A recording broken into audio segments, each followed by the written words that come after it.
Dreams they should be pure. I think a lot of times when we're born into this world, we actually wind up going backwards. And it seems like the more we mature, the more responsible our dreams become. And the more governors we put on ourselves and our ability to dream and to reimagine. And it's always a fight for us parents and for you guys to make sure that your dreams always stay pure. And so it's not a matter of pushing beyond the limitations or expectations. It's really a matter of protecting your dreams, protecting your imagination.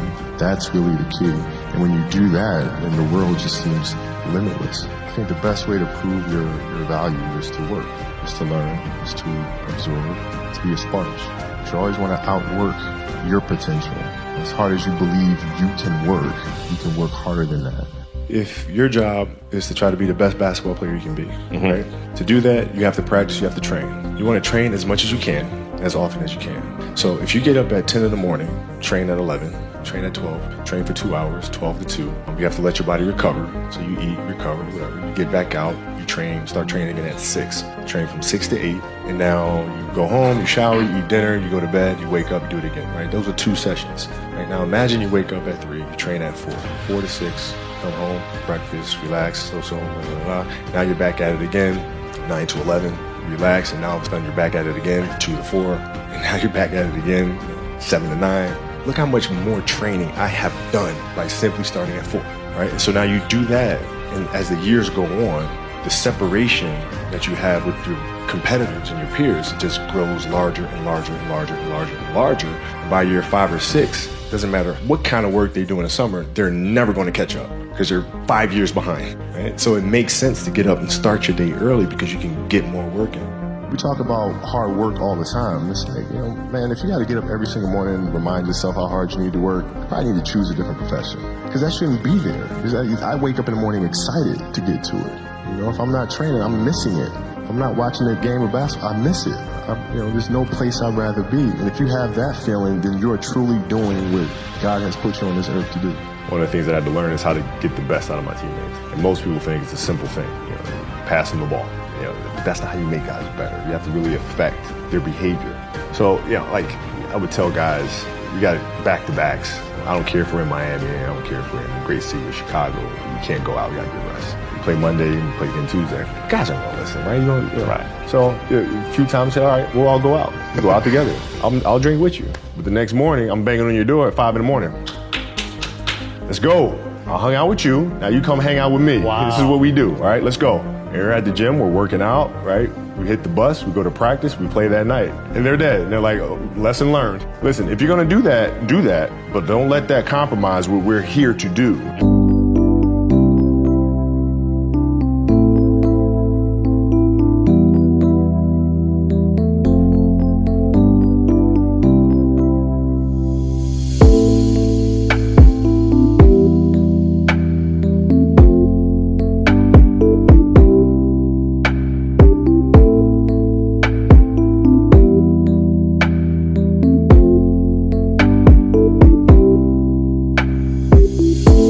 Why we're here. This is why you're here in the first place. When you're in this culture in our society, you can do some phenomenal things individually, but they'll never reach their full potential unless you do them collectively.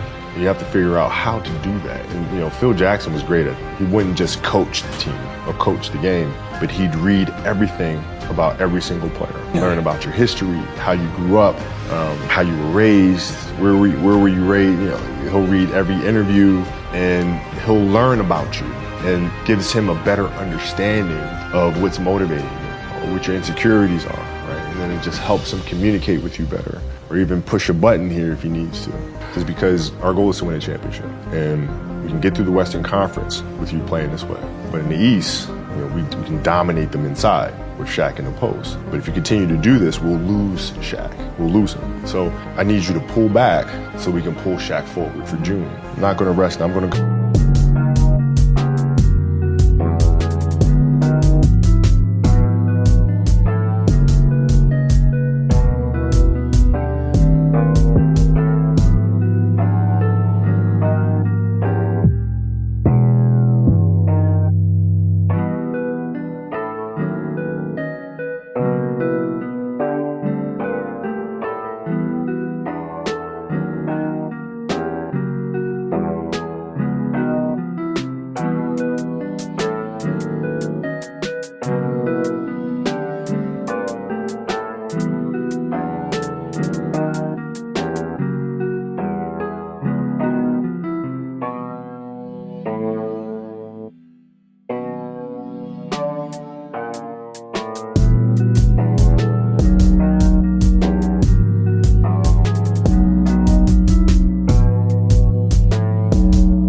I'm pushing now. There are a lot of answers that I don't have, even questions that I don't have. But I'm just going to keep going. I'm just going to keep going, and I'll figure these things out as you go, right? And you just continue to build that way. So I try to live by that all the time.